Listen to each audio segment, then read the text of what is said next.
Muy buenas tardes, profe, ¿cómo está? Mi nombre es Sandra Milena Castro. Yo soy estudiante de maestría en educación, soy del grupo número 4 y en el día de hoy voy a hacer mi exposición sobre las teorías del aprendizaje. Espero, profe, pues que le guste. Em, Definí las teorías del aprendizaje como un proceso bastante complejo, pues cuya definición teórica ha sido asunto de debate a lo largo de este último siglo.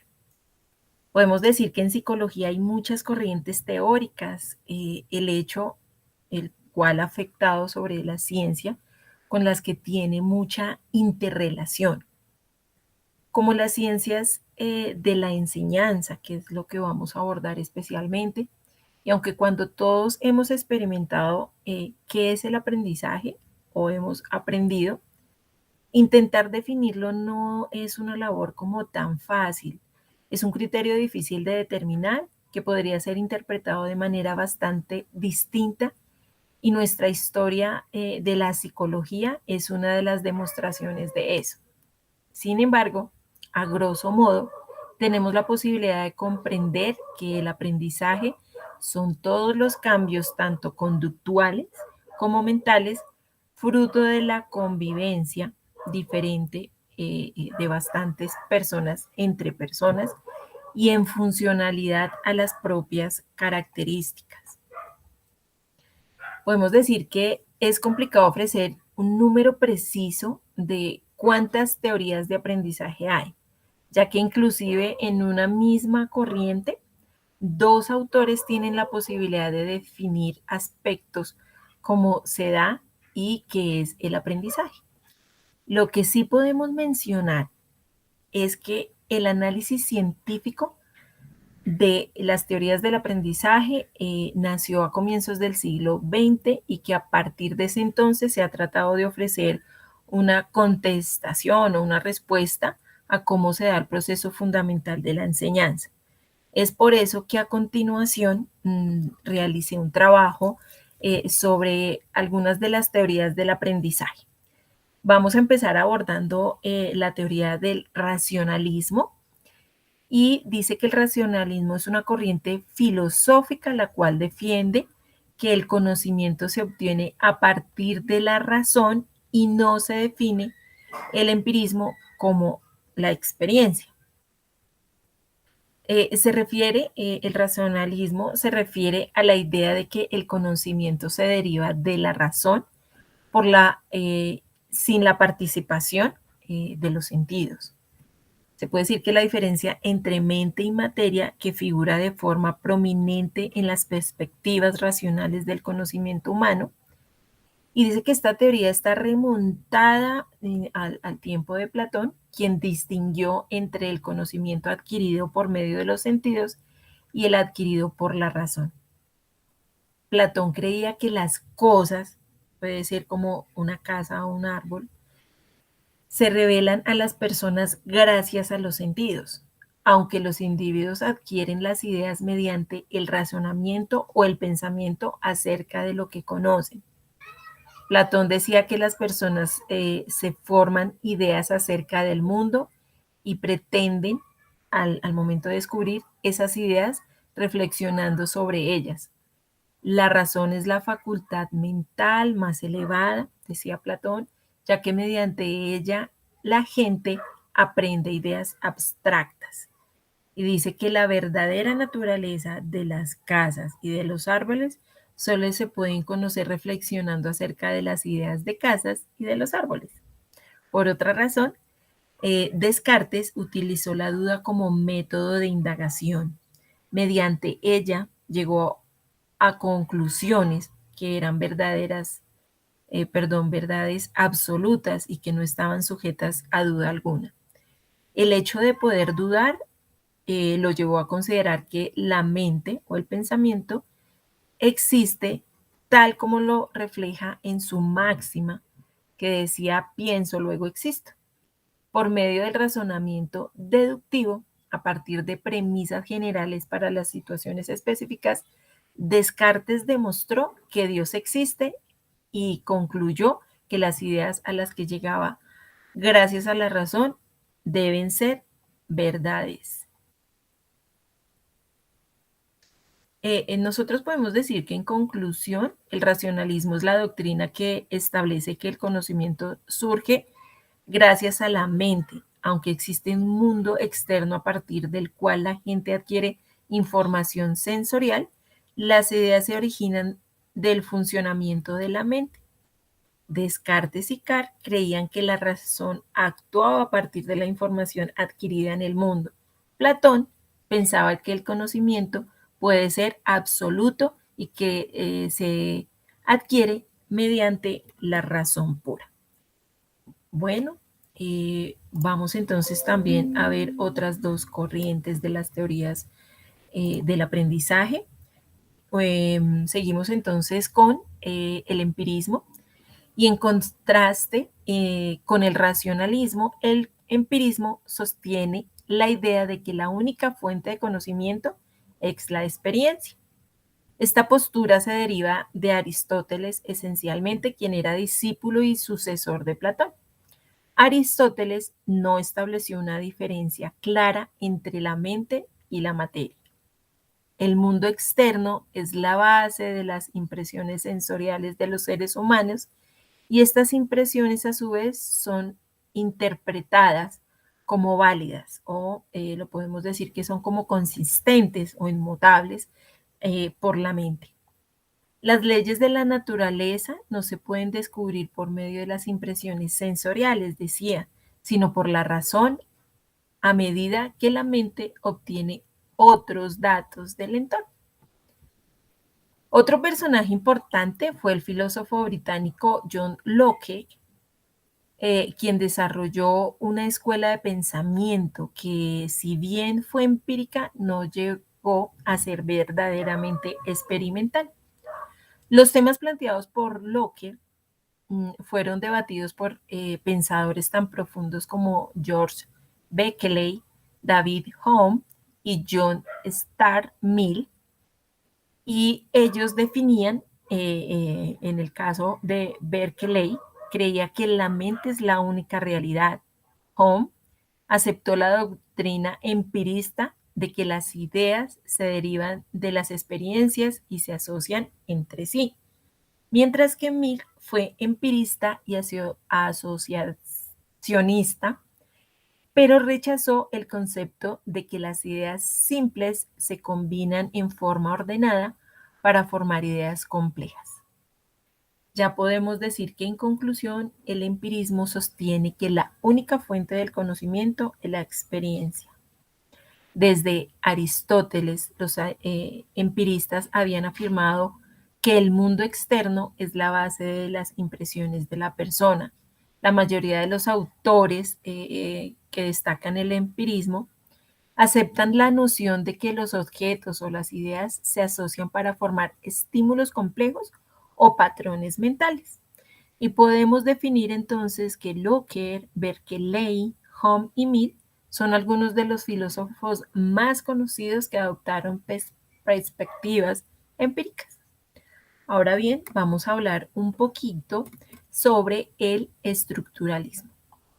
Y podemos decir que la psicología de uno de estos científicos de esta teoría, que es Tim Chetner, que con el tiempo llegó a conocer como estructuralismo, representa una combinación de asocialismo con el método experimental. Y decía que el estructuralismo creía que la conciencia humana es un área legítima de investigación científica, por lo que estudiaron con sus colaboradores la estructura o conformación de los procesos mentales. Postularon que la mente está compuesta de asociaciones de ideas y que para estudiar los aspectos complejos de la mente es necesario separar esas asociaciones en ideas individuales. Ese método experimental que realizó Hunde, Teacher mmm, y otros estructuralistas utilizaban como frecuencia era la introspección, una especie de autoanálisis. Y la introspección era un proceso exclusivamente psicológico, por lo que ayudó a distinguir la psicología de otras ciencias. Era un método profesional que requería capacitación para su uso, de modo que la introspección pudiera identificar que los individuos estaban examinando sus propios procesos conscientes y no sus interpretaciones de los fenómenos. Por desgracia, la introspección a menudo era una problemática y no era muy confiable. Otra crítica a los estructuralistas fue que estudiaban asociaciones de ideas, pero no conocían mucho sobre cómo se adquirían tales asociaciones. Además, no dejaba claro si la introspección era el método apropiado para estudiar procesos mentales elevados como el razonamiento y la solución de problemas, que dejaban eliminados de la sensación y la percepción inmediata. En este momento ya hemos revisado 3 de las 6 teorías del aprendizaje que abarcamos en este espacio. Ahora bien, vamos a revisar una de las teorías que más se trabaja en educación y podemos definir qué es el conductismo. Bueno, del conductismo, ¿qué se puede hablar? Se puede decir que a principios del siglo XX la psicología era una de las ciencias más jóvenes. Y en ese momento teníamos dos escuelas de pensamiento importante, que era el estructuralismo y el funcionalismo. Pero para las dos, digamos que esas dos tenían sus problemas. El estructuralismo utilizaba el método de la introspección, lo que alejaba del desarrollo importantes en la ciencia y no incorporaba el trabajo de Darwin sobre la adaptación y la evolución. El funcionalismo, por su parte, tenía un enfoque demasiado general, ya que sus partidarios apoyaban muchas áreas de investigación.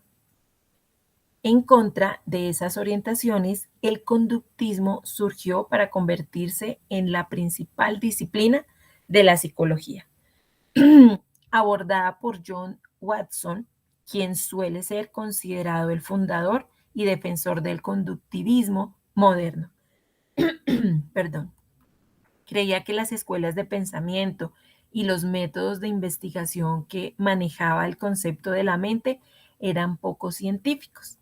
Y decía que la idea fundamental de esta corriente es el aprendizaje, que consiste en un cambio en el comportamiento ocasionado por la adquisición, refuerzo y aplicación de las asociaciones entre los estímulos del ambiente y las respuestas observables del individuo.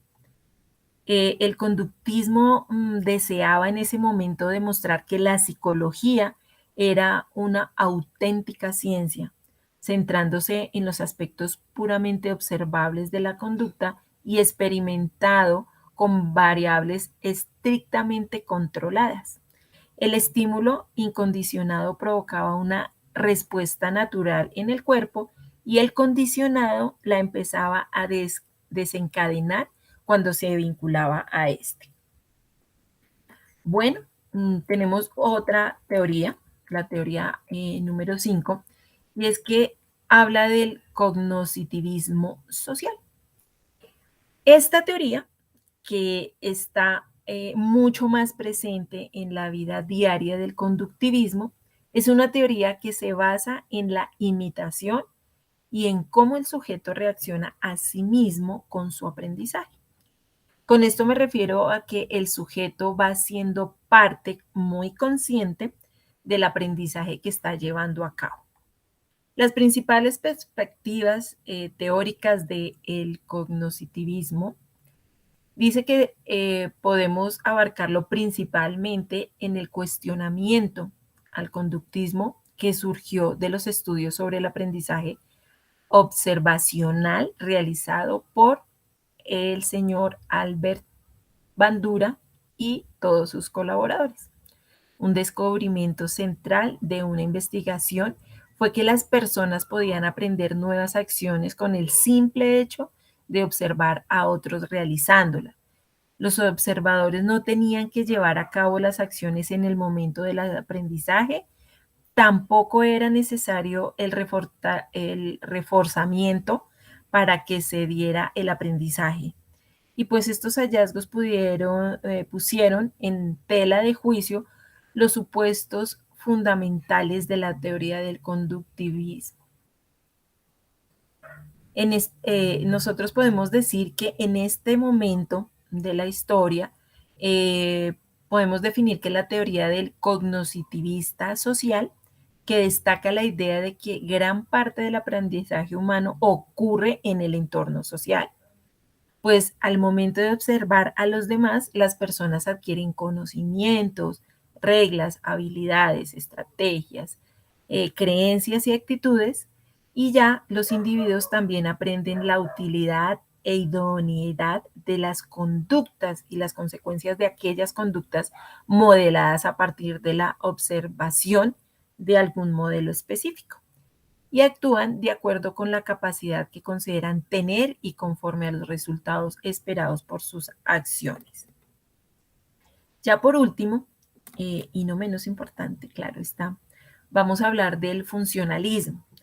Y es que esta teoría propone que las sociedades disponen de mecanismos propios capaces de regular los conflictos y las irregularidades, así como las normas que determinan el código de conducta de los individuos, los cuales varían en función de los medios existentes, y esto es lo que rige el equilibrio social. Los funcionalistas se interesaron en la forma en que opera los procesos mentales, en lo que llevan a cabo y en cómo varía de acuerdo con las condiciones ambientales.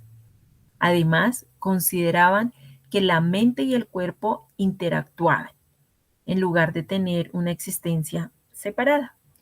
Los funcionalistas se opusieron al empleo de los métodos de introspección, no porque se usara para estudiar la conciencia, sino por la manera que se hacía. Y por último, puedo indicarles que Emily Durkheim es un psicólogo y filósofo francés que apoyó el funcionalismo, ya que éste pretendía explicar los fenómenos sociales por la función que ejercen las instituciones en la sociedad. Si un cambio, decía Durkheim, si un cambio social particular promueve un equilibrio armonioso, se considera funcional. Si rompe el equilibrio, es disfuncional. Y si no tiene efectos, no es funcional. Ya con esto definimos las teorías del aprendizaje, las cuales nos permiten describir aquellos procesos mediante los cuales los seres aprenden. Las diversas teorías ayudan a comprender, a predecir y a controlar el comportamiento del humano, elaborando a su vez estrategias y aprendizajes tratando de explicar cómo el sujeto accede al conocimiento y así poder identificar los diferentes planes que se deben abocar para atender a la diversidad de sujetos para la inclusión. Pues en este momento no me queda más sino agradecer por escucharme. Espero, profe, pues que le guste mi exposición y nos veremos en una próxima actividad.